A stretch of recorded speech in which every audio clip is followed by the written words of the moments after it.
So, in horror movies, the monster is usually the scariest before you actually see it. And for one woman from Oregon, that principle actually extended into the interior of her home.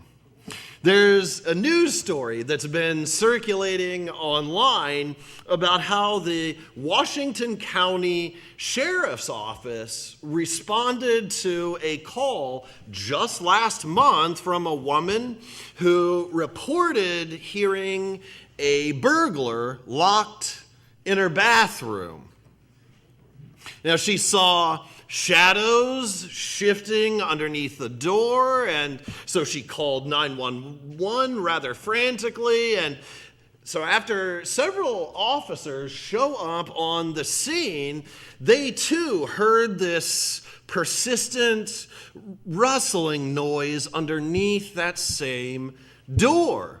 So after issuing several commands to come out and having brought in a canine unit for backup, they finally, with guns drawn, decided to force open the door.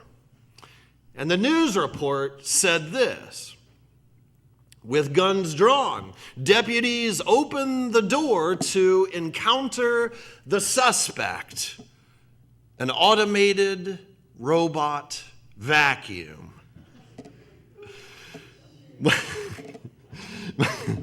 One of the officers said, "We entered the bathroom and saw a very thorough vacuuming job being done by a Roomba robot vacuum cleaner." And the story goes on to say that the suspect wasn't taken into custody, but is likely, however, to be sentenced to several more months of continuous domestic servitude. It's a really funny story, but can you blame her? I mean, our homes are safe havens, and we'll do anything to protect them. And one of our biggest fears is to have something happen to our homes or to be uprooted from them for one reason or another. Our homes are important to us because they provide us with a sense of security, control, belonging, identity, and privacy, among so many other things. But I think most of all, they give us a center of gravity. It's a place that we leave each morning and we return to it every evening. And even the way that we decorate our homes, it's a visual representation of who we are and what we love. And home is also the place where so many of our memories are made. So our homes become a major part of our life's story. All of this, it reminds me of that unforgettable scene, from The Wizard of Oz, where Dorothy clicks her heels and she says, "There's no place like home. There's no place like home. There's no place like home."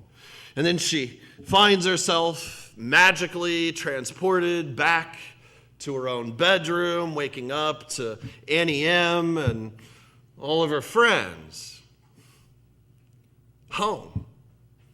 Today it's funny that as I bring this sermon series on living into the reality of the resurrection to a close, I find myself amidst scores and scores of boxes and things like that as we prepare to make this big move to Toledo.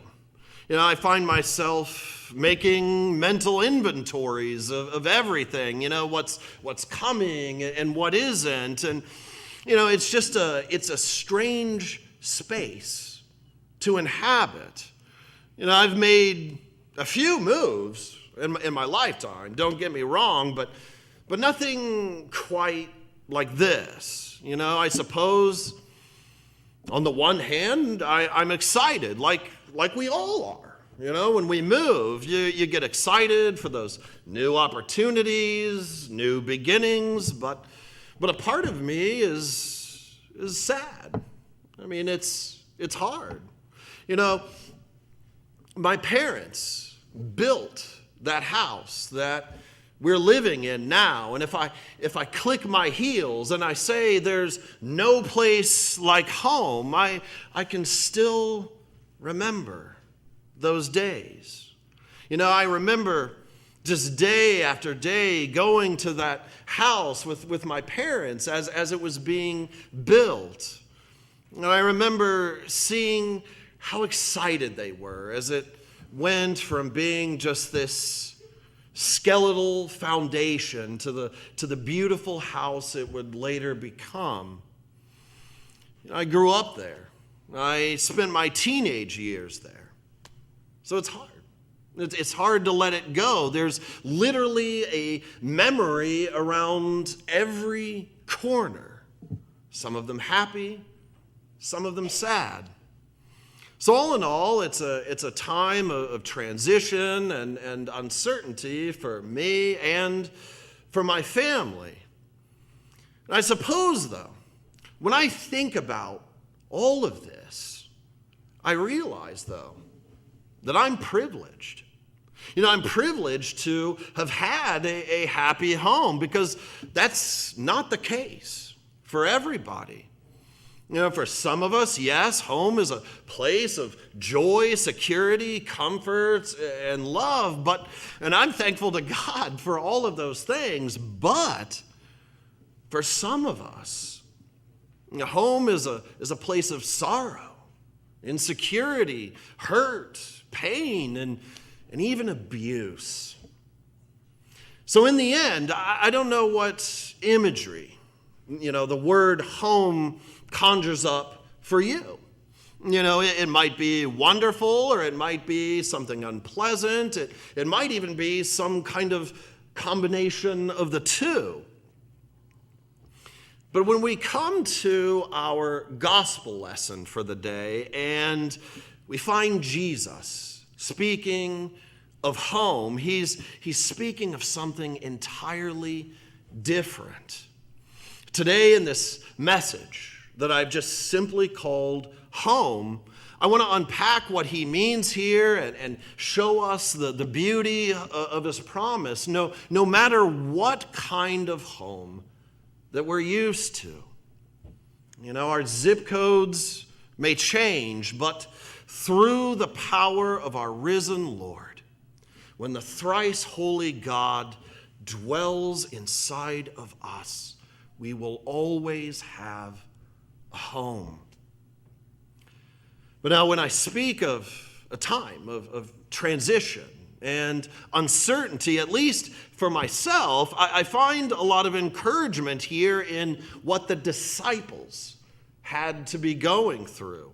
It was, after all, right before moving day for the disciples, too. This scene, it takes place on the night before Jesus' death on the cross.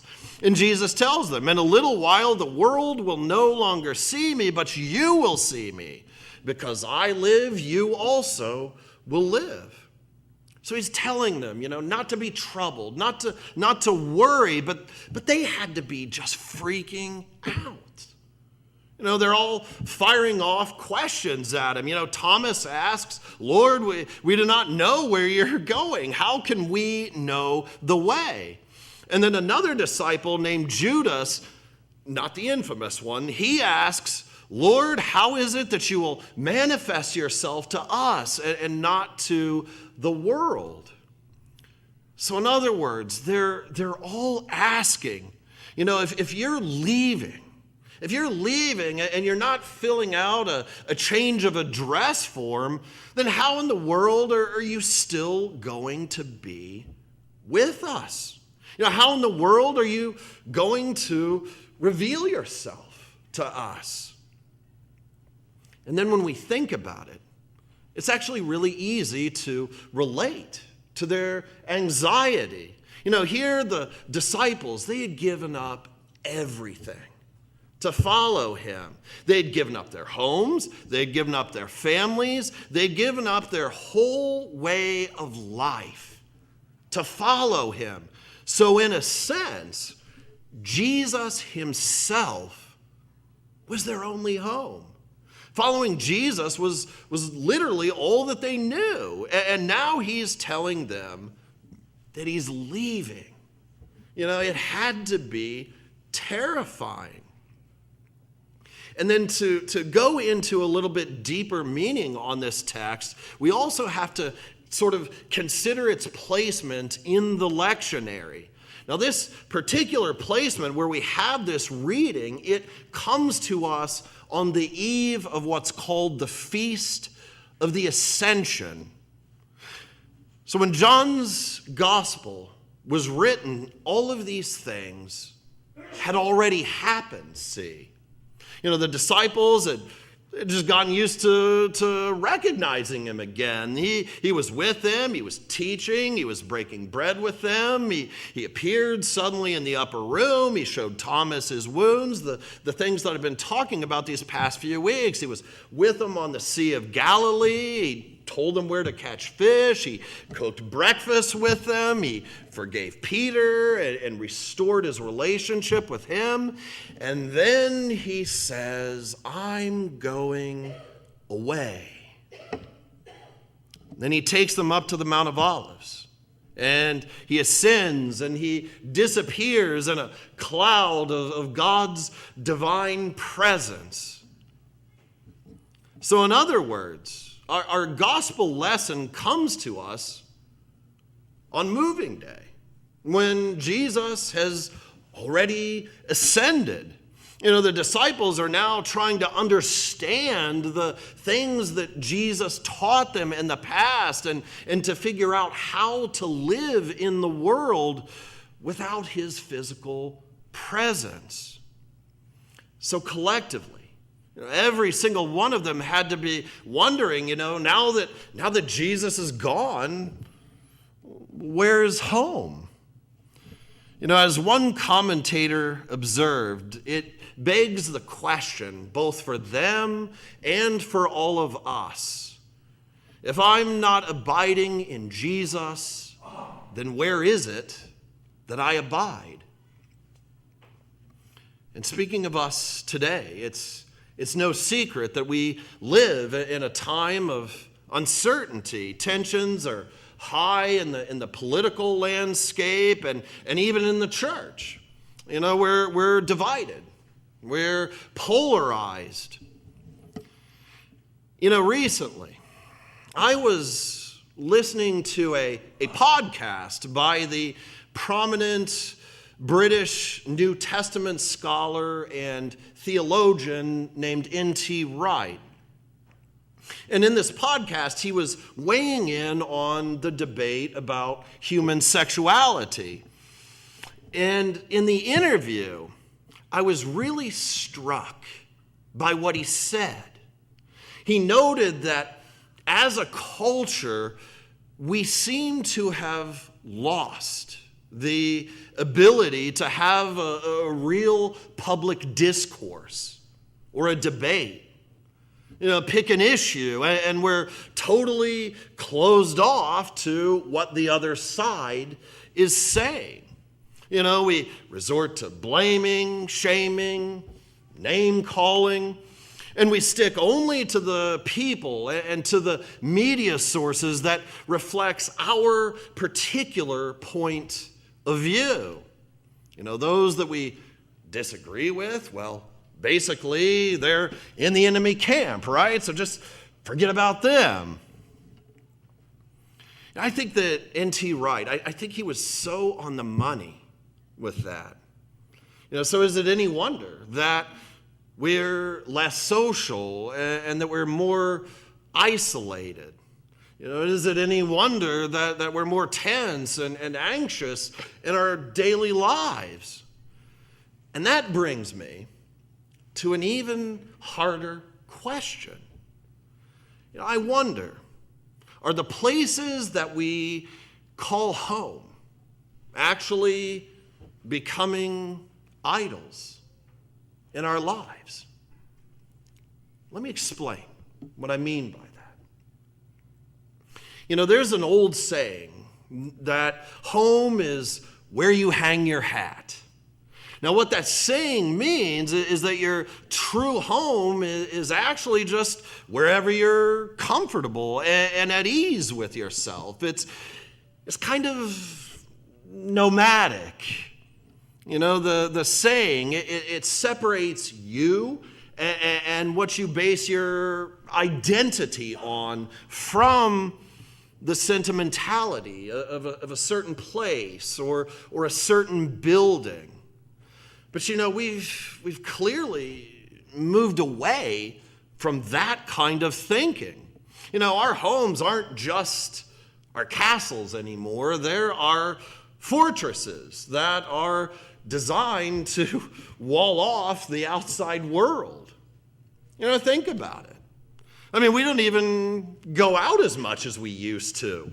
You know, modern convenience is basically eliminating that need. You know, you've got a home entertainment center with a billion streaming apps, so who needs to go to the movie theater anymore? Amazon delivers just about everything you need. I mean, you could even have your groceries delivered at this point. And now for me and my wife, oh my goodness, we love Uber Eats and DoorDash. You know, I don't even need to go to a drive-through anymore to get McDonald's or Taco Bell. I could just have that stuff delivered straight to my house. So I'm just waiting. You know, I'm waiting for the day that, like, when Amazon has, I don't know, like thousands of drones just flying around in the sky. And so you do a one-click order on Amazon, and then 5 minutes later, the drone lands on your front porch, and there's your package. So who needs to go anywhere for anything, right? You know, it's no wonder that all these retail stores are sadly closing up.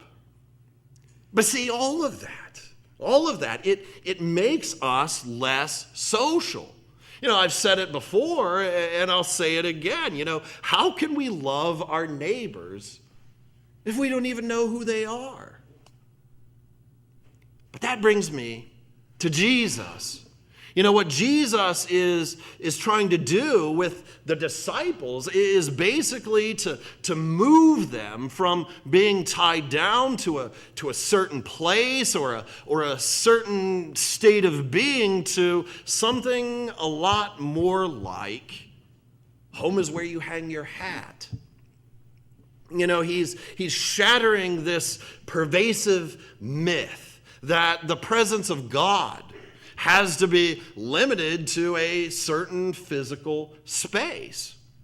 You know, that myth, it goes all the way back to the tabernacle and the whole temple system, that the presence of God is confined to a house or to an object.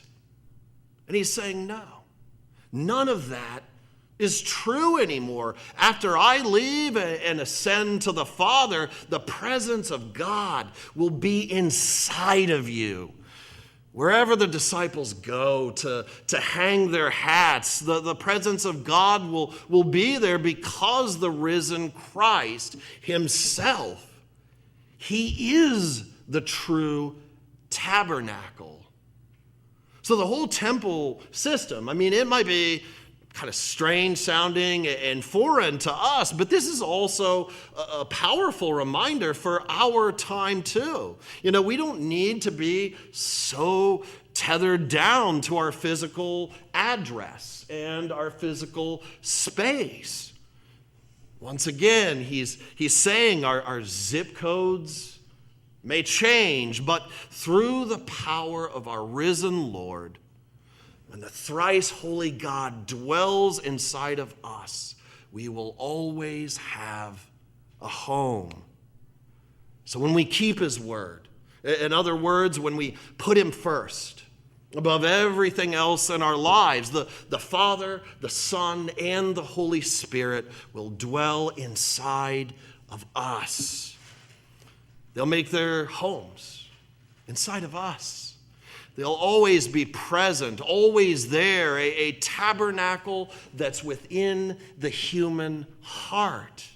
And he's saying that he'll be there to give us everything we need in this life to fulfill God's will and purpose for us and to live our lives abundantly. Christ is our true home. Christ is our true security, not any building, not any physical property. He nourishes us with spiritual food. At the communion table, he gives us rest when we're weary. He's our spiritual center, the ground of our being, the solid rock on which we stand when all the tornadoes of this life threaten to throw us into the land of Oz. And he gives us peace. It's a peace that the world cannot give. It's a peace that gives us freedom to grow in his grace. And I have to sort of underline what he says here, that it's not a peace as the world gives. It's not the kind of peace our physical houses and all our modern conveniences give. Those things drive us inward. That kind of peace, it wants to force us into the security behind our walls and live our lives as if we're in full retreat. Like the only time that we go outside is to pick up that proverbial Amazon package that's sitting on our stoop. So it's what Jesus is talking about. It's not a peace of individualism. It's a peace in community. It's not a peace of individualism. It's a peace in community. See, we have to understand the culture of Jesus' day. It was a lot different than our own. The home was important in those days, not because it was a fortress designed to keep people out. The home was important because it was a place of fellowship and hospitality. It wasn't just the center for your basic family unit. Hospitality was of the utmost importance. That's why there are so many passages in the Old Testament about welcoming the stranger and the alien. The home was to be used as a place for the whole community. It was used for banquets. It was used for study and for higher learning and even for worship. So when Jesus talks about home, it is in fact moving day, because he's telling them to move out from their inward concerns to the concerns of the community. So in other words, God makes a home inside of us so that we can become a home of hospitality for other people. The New Interpreter's Bible commentary, it eloquently puts it like this. It says, the disciples can still love Jesus, but neither by clinging to a cherished memory of him, nor by retreating into their own private experience of him. Rather, they can continue to love Jesus by doing his works and by keeping his commandments. That is, when they move outside of their own private experience of Jesus, when they live what Jesus has taught them and demonstrated in his own life, then they will find themselves once again in his love. relationship with Jesus does not depend on physical presence, but on the presence of God in the life of the community. So if we want to experience the love of Jesus standing here on the other side of Easter, then we have to live it out. It won't be easy. Moving day never is. I'm finding that out the hard way right now. But my friends, that's precisely why we can't keep that Roomba vacuum cleaner locked up in the bathroom or to try to call the cops on it. We have to let that thing out. We have to let it out, and we have to let it clean up all the junk that we don't need. That's what the real presence of God does in our lives. It acts like a robot vacuum that clears up all the useless clutter in our lives, because it's then and only then that we realize our true home is the very center of our hearts. Not any earthly zip code, because it's there, it's here that God dwells with us. Thanks be to God. Amen.